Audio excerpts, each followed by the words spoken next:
I was in England about 12 years ago, no, 22 years ago. Oh my gosh, time flies. I was at a trade show for the computer business, and I was talking to this person and telling them, yeah, I made this decision never to wear a suit and never to work 9 to 5. And the person goes, Hank, I don't think I've ever seen you wearing anything except a suit. Do you even own a pair of jeans? That was the question. And I'm going, oh my God, I don't own a pair of jeans. So I immediately went out and bought a pair of jeans. And you know, you could say that fashion-wise, it's been downhill ever since too. You know, now I fight places that don't allow me to wear jeans. Wearing jeans didn't stop Hawaii Business Magazine from naming Henk Rogers CEO of the Year for 2015. Henk Rogers has made a fortune in the video gaming industry, most notably for bringing Tetris, one of the world's top-selling video games, from Russia to the rest of the world. More recently, this visionary entrepreneur and philanthropist has turned his talents to no less than saving the planet. He wants salvation to come through renewable energy, starting with Hawaii becoming a global model for energy independence. Henk Rogers, next on Long Story Short. Long Story Short with Leslie Wilcox is Hawaii's first weekly television program produced and broadcast in high definition. Aloha mai kākou, I'm Leslie Wilcox. Henk Brower Rogers may be best known in Hawaii for starting the Blue Planet Foundation, which is dedicated to ending the use of carbon-based fuels. This nonprofit organization was instrumental in convincing the Hawaii State Legislature to commit to a goal of making Hawaii 100% energy self-sufficient by 2045. Rogers didn't always have a passion for energy sustainability. Rather, he was driven by his love of board games and computers to launch his highly successful career in video gaming.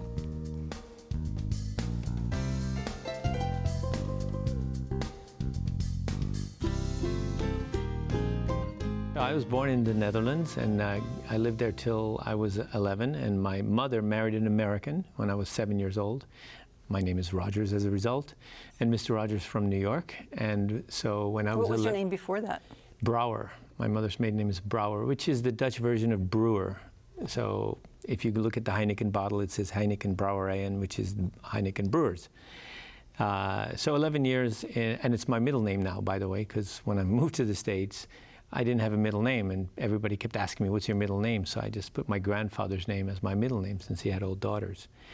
11 years in Holland, then 8 years in New York City. I went to junior high school and high school in New York City. Did you learn English in New York City? In New York City. I spoke no English before I landed. And it's interesting because my American father didn't speak Dutch.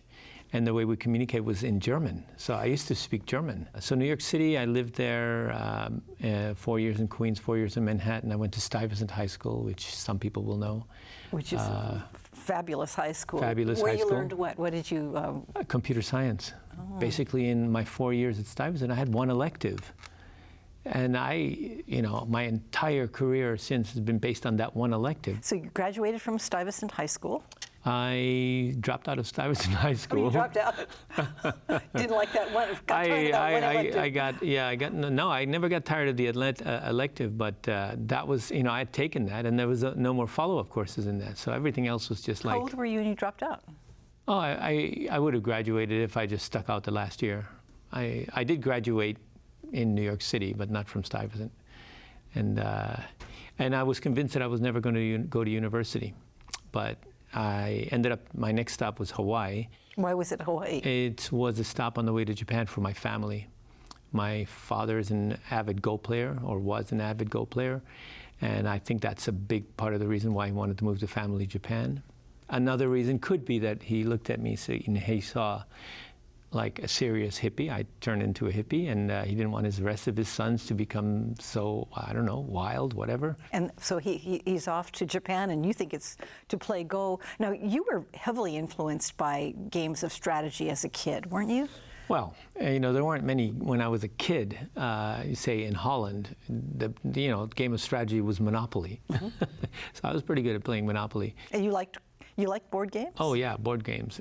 Board games are great, and I did a lot of it when I got to Hawaii. We had at the university we had a group called ARG, the Alternative Recreational Realities Group of Hawaii. Now, were you a hippie at UH as well? I'm still a hippie. I just get dressed up a little less wild from time to time. So here I'm in Hawaii. It's been a year. 2 weeks of waiting for my dad turned into a year. And so finally the family is ready to move. But by that time I was going to UH because I could get computer time there. And that was the one thing that I was interested in. So I was going to night school, taking all the computer classes. What did you intend to do as a hippie slash computer guy? I had no intention. I just knew that that computers were the way of the future. Did you graduate from the university? No, I dropped out. So I had a disagreement with my dad about where I went to university. He wanted me to go to university in Japan, study philosophy, which is what he studied. He dropped out, studied philosophy and dropped out. And so he wanted me to study philosophy. And I said, I appreciate philosophy, but I need something practical. My grandfather was an engineer. In fact, I found out later that my father was an engineer. His father was an engineer. I'm the only non-engineer, but you could say that I'm a computer engineer.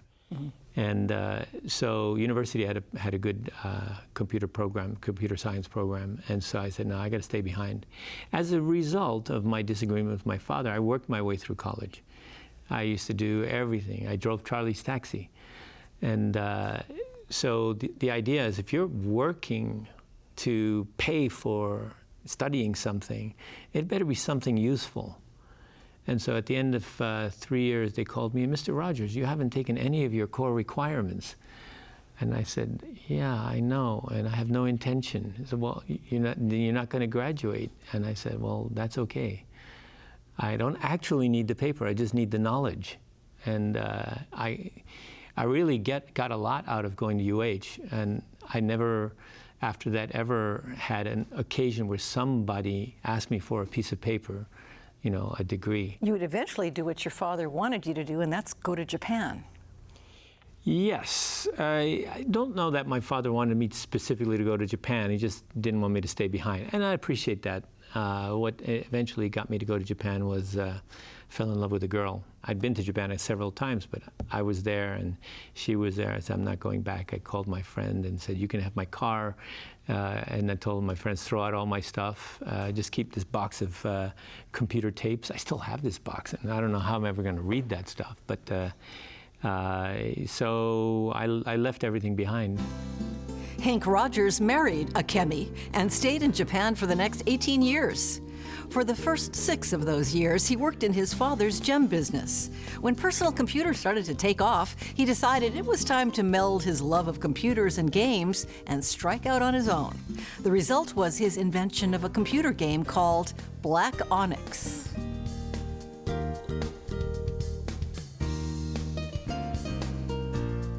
When I started my company, I used my Hawaii experience of ARG, which is playing Dungeons and Dragons, and personal computers happened, and I thought this is my chance, and so I made the first role-playing game in Japan. But I didn't speak, read, or write Japanese, and I hacked that computer and got my wife to try to read something in the manual, but she knows nothing about computers, and so that was also like a hocus pocus that was coming out of the manual. Anyway. I hacked my way through the game, made it. So there were no role-playing games before the Black Onyx, and it became the #1 game in 1984, and it was the #2 game in 1985. So it had a 2-year reign, and now something like 30% of all games in Japan are role-playing games. So I could, people that are in the industry that meet me and find out that I wrote Black Onyx says, "Oh my God, you're the reason I'm in this industry." Wow. And that makes me feel good. So it's almost as if you've always liked strategy and games, and you translated your interest in board games to the computer platforms. Yeah, absolutely. And it's the same thing. You've got to think about what reward do you want to give the player at what pace to keep them interested in continuing the adventure. And it's a very logical process for you. If this, then that. If that, then this. Oh, yeah. So computer programming is like the best. Because the computer, once you tell it what to do and you give it specific instruction, it will do that forever. Henk Rogers started his publishing company, Bulletproof Software, to market Black Onyx. It became one of the largest game publishers in Japan at the time, and soon Rogers was traveling around the world looking for new games to publish. That's when he discovered Tetris, a game that a programmer in the Soviet Union had developed. Rogers saw its potential and was determined to buy the international publishing rights to it. Basically, I would say that what happened to me in the Soviet Union is you have a society where everybody is watching everybody and they're very careful what they say. And I walk in and I'm relaxed and, ask me anything about my business. I don't have no secrets. And so I was just friendly. And that is just a strange thing for them. That is not how they do business. It's all power trips. My power trip is stronger than your power trip. And if you don't listen to me, I'm going to get such and so to do that to your, blah, blah, blah. But to get their attention, didn't you have to have power? No. I just had to have honesty. And so I said, I don't have a lot of money. I'm not a big business, but I'll give you a fair share of the money. They had a previous arrangement where they had sold licensed the rights to Tetris for personal computers. And they were getting, just to give you an example, they were getting 6% of 6% of, it's like 5, and by the time they figured out that 6% of 6% is zero, a year had passed. And I said, no, that's not how you do it. This is the retail price. Okay, and I will give you a percentage of the retail price or a flat number. And so that number will never go down. And if I have, sub-licenses, I will make sure that you get your share of the retail price. And that is something they'd never heard before. That's one thing. And then another one was we had to do a contract. And I saw the original contract that they had. And it was terrible. It was just, they were being spanked because they don't recognize intellectual property in the Soviet Union. Therefore, they had no knowledge of how to write an intellectual property contract. So when somebody came to them, said, this is the contract, take it or leave it, what could they say? They didn't know what to argue about. And I was the opposite. I called my lawyer, and at that time it took 8 hours to make a phone call out of the Soviet Union. You had to sit by your phone. And if you're not there when the phone call came through, you'd have to wait and start again. So I called my lawyer in Japan. I said, I need a contract. It's got to be no more than 20 pages. And it cannot use any big words because I have to explain every word in this contract to the Soviets. And it's got to cover all the bases, and it's got to be fair. It's got to have stuff in it for me, and it's got to have stuff in it for them. So I got the facts. And they couldn't believe it. It was a fair contract. If I didn't pay on time, there was a penalty, for example, blah, blah, blah, and all this. And so at the end of the day, they chose me because they were there were other people that were going after those same rights. And they chose me. And it wasn't because I had the most money or I had the most power. It was because I was the most honest. And yeah. Did you know what you were onto then? Because even now, you're hip deep in Tetris. It's still a big business for you. Yeah. I did not know what I was onto. Well, I knew I was onto a little bit because I'd already gone to Nintendo of America, and I'd already made a handshake deal with Mr. Arakawa. I said, Mr. Arakawa, this game is perfect for Game Boy. Now, Nintendo has a policy in Japan. They just sell the machine and the software comes separate. But in the US, they had a policy always to include one game with the hardware. So if you bought an NES, it started with a game, and you bought a Game Boy, it started with a game. And so he said, why should I include Tetris? I said, I have Mario, I can just include Mario. I said, if you include Mario, then Game Boy will be for little boys. But if you include Tetris, Game Boy will be for everybody. That choice is yours. And so he talked it over with his people and obviously came up to the same conclusion. Good argument. Yeah, so it was a good business. And so I had a deal in my hand when I went to Moscow, and then I basically fought for that end of it. It occurs to me as you speak that people your age, 62 at this time, many people they're not into the games, and they don't realize what a huge business this is. The game business is bigger than the movie business. Sometimes I see young people and they go, I want to be a game designer. I want to get into the game business. And it really isn't what it used to be. You know, I made that first game by myself, pretty much. I did all the programming, did all the graphics, and did all the planning and the thinking and everything. And today, you know, it takes teams of people to make a game. And so, and how many of those teams are there? There are hundreds of thousands of those teams. So to get into the game business today, you can't just be good, you have to be brilliant. Henk Rogers and his organization have continued to develop video games, making multi-millions of dollars from new products, including for mobile devices, and buying and selling copyright licenses. He'd moved his family back to Hawaii and was carrying out his businesses from here when he started to think about what he wanted to do next with his life. The answer came to him in a most unexpected way.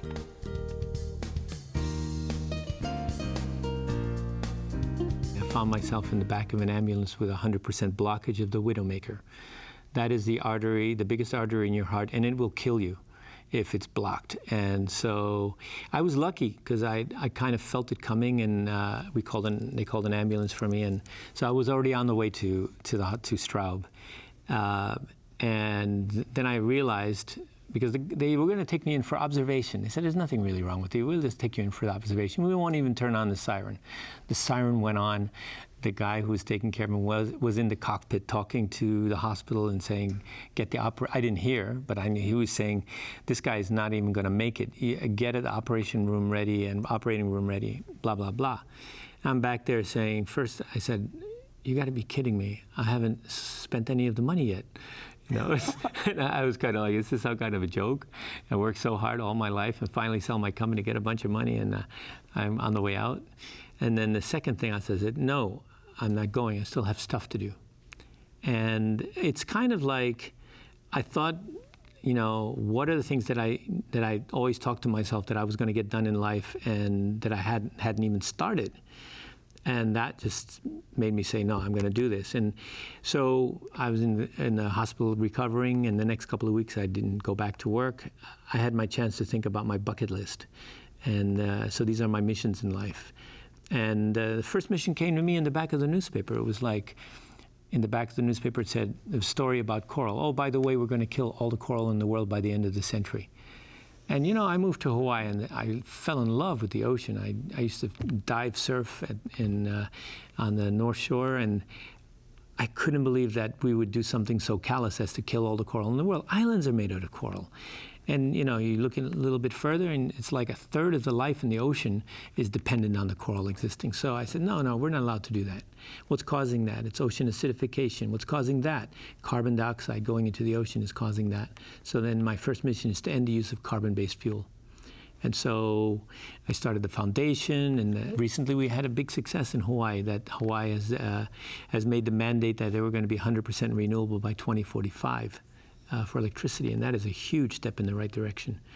And your Blue Planet Foundation had a role in that. I would say we're the ones who created that legislation and fought for it.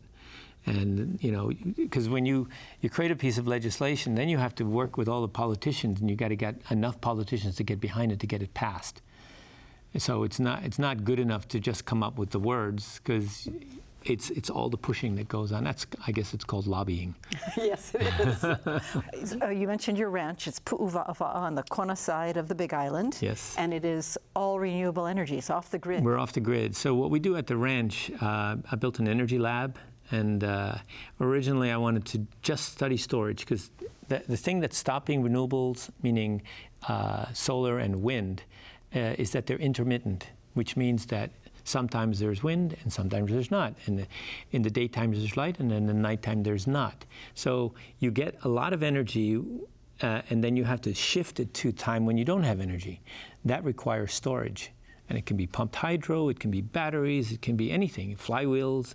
But whatever it is, it's expensive. Not necessarily. Not necessarily. I mean, you know, if you're the first one and you're the only one, yes, it's expensive. But if everybody's doing it, then the price comes down. Like solar panels used to be expensive, but now pretty much anybody can have solar panels. So all these things which are expensive can be made cheaper if you make them in volume and if there's competition. So the same thing goes with storage.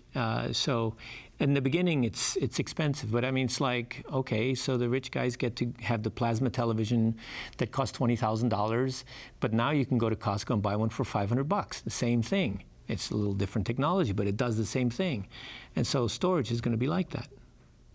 And you're already off the grid at your home in Honolulu and on the ranch. Yes. So we were studying storage, and we finally decided that we were going to just get off the grid on the Big Island. And so we tested the different storage technologies, and now we ended up with a battery technology that basically runs by itself and it doesn't get hot. Most batteries, you have to be very careful with them because they can overheat and catch on fire, blah, blah, blah. This chemistry is nothing like that. It's what's in your phone or in my Tesla is lithium cobalt, and what's in the batteries that are sitting in my home is lithium iron phosphate. And lithium iron phosphate is a chemistry that doesn't get hot. You could drive a nail through it and it doesn't go crazy. And if you do that with lithium cobalt, you're asking for trouble. And so it doesn't require any cooling system. And Sony makes them. So Sony is, they're a big company. They've been making batteries for 30 years. They've been making this particular chemistry for like 8 years. And they've tested them and tested them and tested them. I mean, their company reputation goes on, into their product. And so they give us a 10-year warranty, which is as good as anything in the industry. And you think that it'll be just a matter of a short time before the battery power gets accepted and cheap enough to distribute? Yes. What are some of the things that prepared you to have the career you did, which was something you made up yourself? You didn't follow a template for it. What were some of the formative things along the way? I think one of the things is that I always felt that I always had a deep-rooted feeling that whatever it is that I wanted to do, I could do it. Where did that come from? I think it came from New York. It's kind of an attitude that we had in high school. We stopped the war in Vietnam. Okay, we didn't specifically, but we were part of it. And that kind of energy, the feeling that youth can change the world, and that is a very important feeling. And I need the young people in Hawaii to have that feeling. They need to take ownership of their future and make Hawaii the example of sustainability. Through all of the big ideas and the big pushes and the big deals you've made, you've had a very stable family life. I think my family's had the same ups and downs as any family. But now that I've sort of retired from the business, I was a Japanese businessman. This 9 to 5 wasn't 9 to 5. It was 9 to 15 or whatever. It's like crazy hard work in the old days. Now I have much more time to spend with my family, and so. You're still CEO, though. I'm CEO of several companies, but no, actually, the main business is the computer game business. My daughter is the CEO. I see. I'm the chairman. So what about the ones that you are CEO of? You have a different definition? No. So I try not to be CEO as much as possible. I try to be the visionary, and so I'm the chairman of a lot of companies, but I'm not necessarily the CEO. I don't do day-to-day, and I don't go to the office unless I have a meeting. So it's a new way of operating. It gives me much more time to travel, and I do a lot of conferences and speaking at conferences and connecting to people in other places. So for many years of your career, you were really not home with family. They sacrificed that. Well, the worst time was when I was programming. Programming takes 20 hours a day. I would sleep for a couple of hours and be programming the rest of the time. I never got to see my family. My wife was a computer widow, is what they call it. And many programmers still go through that. They start programming and they can't stop until the middle of the night sometime, and so they don't have a life. And it didn't work. Pretty soon you figure out, well, I can't run a company this way. I can't program and run a company. It's wrong. And I can't do that and expect to be a kind of contribution to my family. It's not just about bringing home money. It's about being there when children are going through, teenager crises. And we've had our share of all of that. Henk Rogers, husband, father, grandfather, computer programmer, entrepreneur, visionary, chairman, and perhaps one day, off-the-grid planet superhero. Mahalo to Henk Rogers of Honolulu and Kona for sharing his life stories with us. And thank you for joining us. For PBS Hawaii and Long Story Short, I'm Leslie Wilcox. Aloha hui ho. For audio and written transcripts of all episodes of Long Story Short with Leslie Wilcox, visit pbshawaii.org. To download free podcasts of Long Story Short with Leslie Wilcox, go to the Apple iTunes Store or visit pbshawaii.org. You have how many siblings? Oh my goodness. Okay, so there's my bio dad and my mom who had only me. My mom was a single mom, and I never knew my bio daddy, so he went off and I had no contact with him because basically they didn't get married. Then she married Mr. Rogers. Mr. Rogers and my mom had 7 children. So 6 boys and 1 girl, and we adopted 1. So there's 9 of the original family, and we grew up together. Then Mr. Rogers, in his infinite wisdom, had a second family, as if 9 wasn't enough, and he had 2 more children, daughters. So that's makes it up to 11. And then he passed away. And so I thought, well, I'd heard that my biological father was still alive. So I found a way to contact him, and when I was 50 years old, I met my bio dad, and I found out I have 4 more siblings. So I have 2 sisters and 2 brothers on that side that are blood related to me, and I found out one of them lives in Hawaii, in Hawaii. And then he, again, I think men are very, they're not the smartest about this kind of thing. He left his wife with 4 children and married another woman who had already 6 children. So that makes it to 21. Wow. So, yeah, I'm one of 21.